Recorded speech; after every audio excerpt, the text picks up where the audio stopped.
Mm-hmm.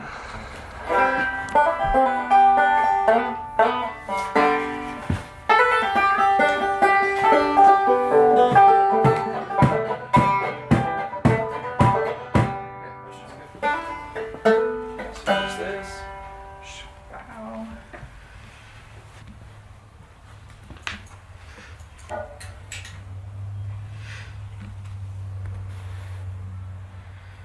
Can you hear it? Yeah. How's that sound? Sounds good.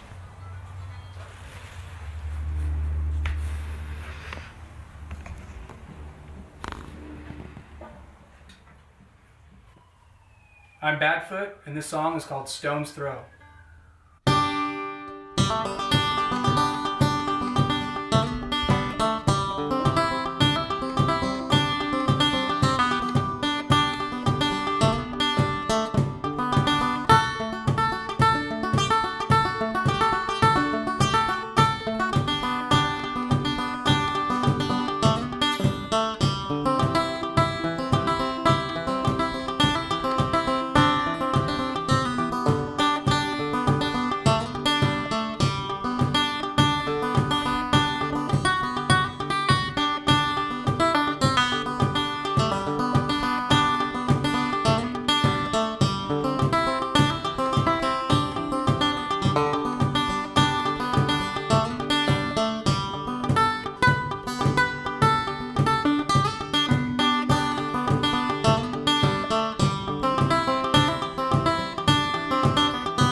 I'm Badfoot, and this song's called Melissa.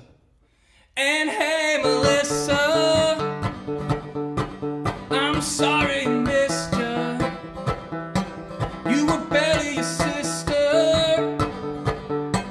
I wasn't there for the funeral. I wasn't there for the kids. I'm a horrible uncle. I'm a horrible friend.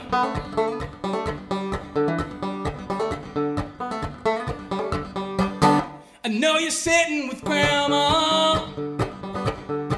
She's laughing with Gramps.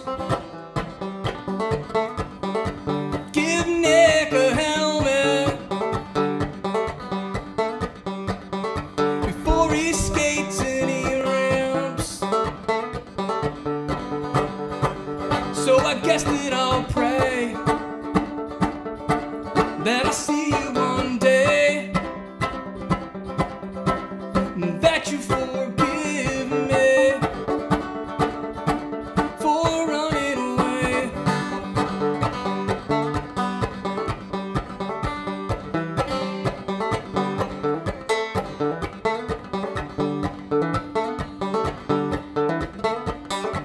Well, I guess that it got you. It was killing you slow. You were a fighter. I didn't know. So I guess that I'll pray that I see you one day, that you forgive me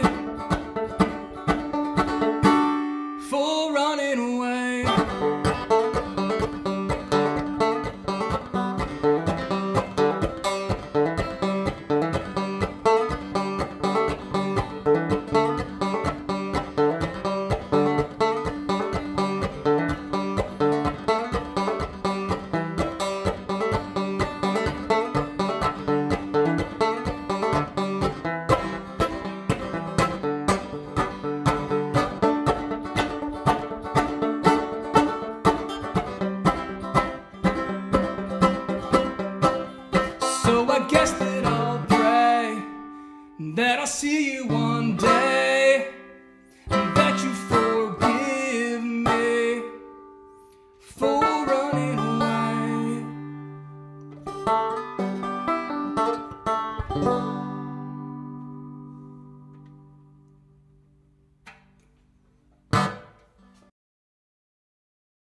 What's up? I'm Devin Pett with Modern City Folk, and you're watching Modern City Sessions. And today we've got Danny James, aka Badfoot. So what's up, man? How you Just doing? hanging out, man. Yeah, Good. we liked the banjo tunes that we just heard. It was really cool. Thank you. It's cool to have, so far on the show we've really just had like bands Yeah. and singer-songwriters with like acoustic guitars, but no one's really brought us something unique like that yet. So I it's really appreciate cool. it. Hope you guys enjoyed it. I know I did. So give us like a little bit of your background. What's your story, man?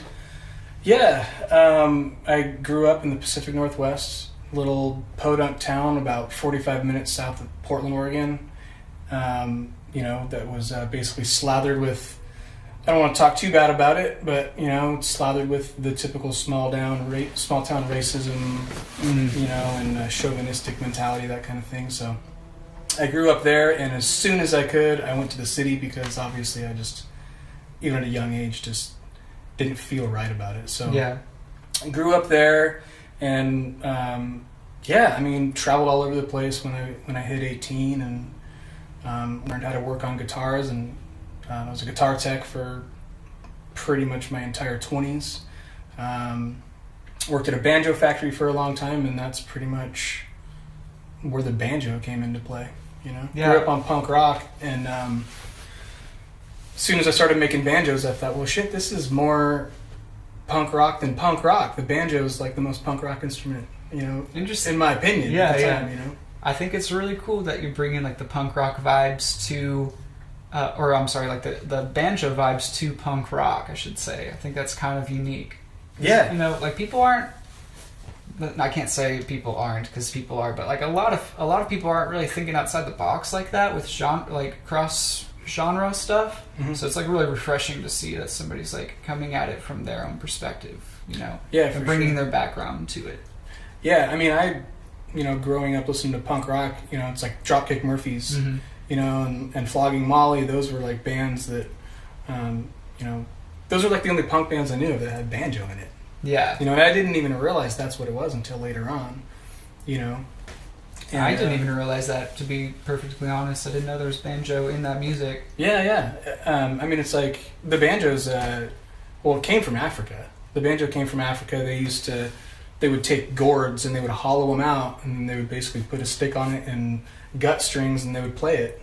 And, the white man stole that idea and took a Really? drum and slapped a stick on it and made the banjo, yeah. Okay. So, that's why I think it's punk rock. Because, Yeah. I've made banjos out of cigar boxes, gas cans, guitar parts. It's like you can just take all these things, just put it all together, and you have a banjo. Yeah, and that's super like do it yourself. Yeah, See, exactly.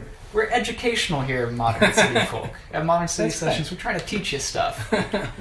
So, I'm curious, man, where does the name Badfoot come from?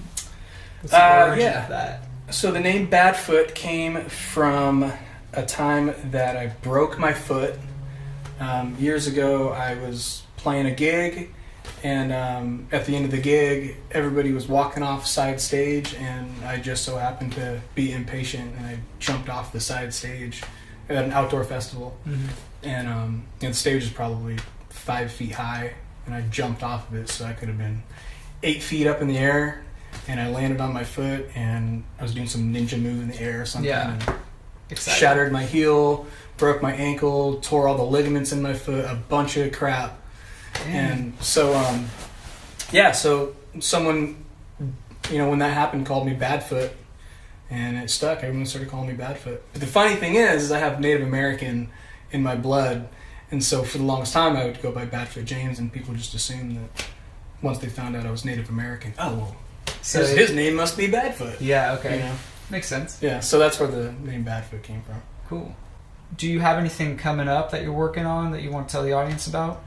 Yeah, I'm releasing an acoustic album, or just a banjo album. I'm not sure yet. I'm going to take a lot of the songs that I've released previously, as far as like my punk records and stuff like that go, and I'm going to strip them down to banjo and release an album. And that should be coming out late fall or winter. Okay, cool. So, that's awesome. I can't wait for that. That sounds super dope. thanks, man. So you might be involved in it. We'll see. Yeah, we'll see about that. Yeah, maybe I'll be producing it or something. Yeah. Tell us about your influences. Who influences you in your art, in your life? Yeah. Who are some important idols in your life? Sure. Yeah, I mean, my dad's my main idol. I mean, my dad's just all around jack of all trades. You know, he hardworking guy. Took care of us kids when we were younger. Truck driver, so he'd be gone long periods of time. So he was kind of like superhero when he'd come home. So my dad's a big hero of mine. But if we're talking music, main influences would be like Minor Threat, Bad Brains. The DC punk rock scene was huge for me because when I was younger, growing up in a small town, and all there was like honky tonk and country music, and I was the kid at school with Liberty Spikes and the cat collar my mom bought me from Ace Hardware, you know? I was the weird kid. Yeah. And then when I found out about punk rock and I started listening to Minor Threat, and he was singing songs about like being able to live your life without being like everybody else, you know, songs like you know, just that set people apart from the standard. And that resonated with me at a young age. So, yeah, cool. Minor Threat, Bad Brains, Black Flag, all of those. But I will say my earliest banjo influence was Jerry Garcia. Really? Yep, Jerry Garcia. I was never like a deadhead, but a friend of mine when I was a kid gave me one of the Grateful Dog albums that he recorded, and stuck with me. Those songs were rad. And that was my first influence with the banjo. And it was weird because I listened to punk rock, and it's like, hey, here's this Jerry Garcia CD. I wasn't aware that Jerry did anything. Well, I know he's done like a ton of stuff, and he's even had his own band and stuff like that. Yeah. I didn't know he did anything with the banjo. Yeah, I guess he was a banjo player before anything else. What? Supposedly, okay. Yeah. But yeah, you got to listen to Shady Grove. Yeah, is the album, and that was the one that just. When I first heard the banjo, I was like, damn, that's awesome. And he played so sloppy, and that was like kind of his thing, you know. He was good, but he played sloppy. And on that album, he played with David Grisman, who's just pristine mandolin player. So you had like the pristine mandolin playing with kind of like his sloppy banjo playing that made this amazing album. So that's cool. Yeah. I dig it. So, final note. Would you like to tell us anything about the songs that you sang? Oh, kind sure. of like guide us through like your thought process on those? Yeah, the song Melissa is a song that I wrote about my sister Melissa, who passed away in 2017 of just health complications, and you know, she didn't take care of herself very well. She was involved in some opiate use, and you know, she had diabetes and MS and stuff. So just a conglomeration of a lot of stuff. That, you know, she just didn't take care of herself, and we weren't that close. We were close at one time, but when she passed away, it didn't hit me until months later when I was sitting down with my guitar and I just started bawling. Yeah. And that's how that song Melissa came about. Well, I'm sorry to hear about her, man. Yeah, thank you. Seems like, based off of what you just told me and based off the song, it seems kind of like it hit you hard. Yeah. Maybe a little after the fact, and you wish that you could like kind of have been involved more. Yeah, absolutely. I mean, like I said, we were close when we were younger, but as we got older, we just went our separate ways. So it's kind of my ode to her, you know, that song. The song Stone's Throw, that's just kind of like, I used to do this thing called my Danny's Daily Ditty, and it was this fun thing that I do, and that was like the ditty that I would always do. It was always supposed to be a different daily ditty, but it was always that same run. And so I call it Stone's Throw, because it's like a stone's throw to try to get it different every time. Yeah. Because it is different every time, but it's relatively the same run, the same thing. So yeah. Is there anything like in life or in your music career or anything, is there any like particular story that like really stands out as like a highlight, and some like just something funny that happened or kind of crazy that happened sometime in life? I know that's kind of a vague question, but I'm kind of fishing for something. You know, I think one of the main things that I remember I was talking about earlier is when I was busking out on the street and I had my banjo case out. And in Portland, you sign up. Like, they actually have places where you can sign up to busk, and you have an hour or 2 hour block or whatever. And I was like in my hour block of busking, and I had some bills in my banjo case, and this dude came up and lit a dollar bill on fire and threw it in my case and lit all my money on fire. So that was a highlight. Keep Portland weird, but like, how weird does it have to be? You know? Yeah, man. That's just rude. I would be so pissed. Dude, I was like, what the hell? Just catching your equipment case and your money that you've earned so hard on fire in public. Yeah. That man should have been arrested. Well, hey, man, it was a story. I think I had probably $10 in there. So, you know. Well, shoot. Would have got me a bread bowl. Yeah. Oh, my gosh. Well, dude, it's been a pleasure having you on the show, man. Thanks for gracing us with your banjo music and just your all-around great vibes. Thank you. You got to check out Old Made Good. You got to check out Badfoot Productions, Badfoot Music. You got to check out this dude's album he's working on, or EP, He'll be banjo EP that he's working on. We're probably going to bring that to you sometime in the next... When are you thinking? Probably the next month or two. Okay, cool.